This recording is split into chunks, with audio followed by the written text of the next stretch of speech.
আমি চাকরি সূত্রে বাংলাদেশের বিভিন্ন জায়গায় চাকরি করেছি এবং বাসাতেই থাকতাম। দীর্ঘ 36 বছর পর রিটায়ার্ড হওয়ার পর আমি আমার নিজের গ্রাম হিরামদিয়া ভেড়ামারা কুষ্টিয়াতে বাড়ি করেছি এবং এখানে আমরা বসবাস করছি। এই জায়গাটা আমার কাছে খুব সুন্দর লাগে। আমার নিজ প্রত্যেক ভিটামাটিতে আমি বাড়ি করেছি। আমার ছেলেমেয়েরা সব এসে একত্রিত হয়েছে, আমি তাদের নিয়ে আনন্দ করছি, সবাইকে নিয়ে এই গাছের নিচে।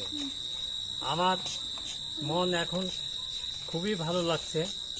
আমি যেন এদেরকে নিয়ে অনেক দিন কাটাতে পারি এবং আমরা যেন সুখে শান্তিতে থাকতে পারি, এই দোয়াই করি। সবাইকে নিয়ে আমি সুখে শান্তিতে থাকতে পারি।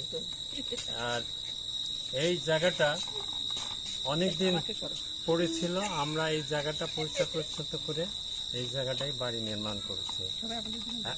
আর এই জায়গাতে অনেকগুলি ভালো আম গাছ আছে। আমের সময় প্রচুর আম হয়, আম আমরা খাই, সুন্দর এবং প্রাকৃতিক পরিবেশে আমরা সুন্দর একটা জায়গায় আমরা অবস্থান করছি। আমার শেষ জীবন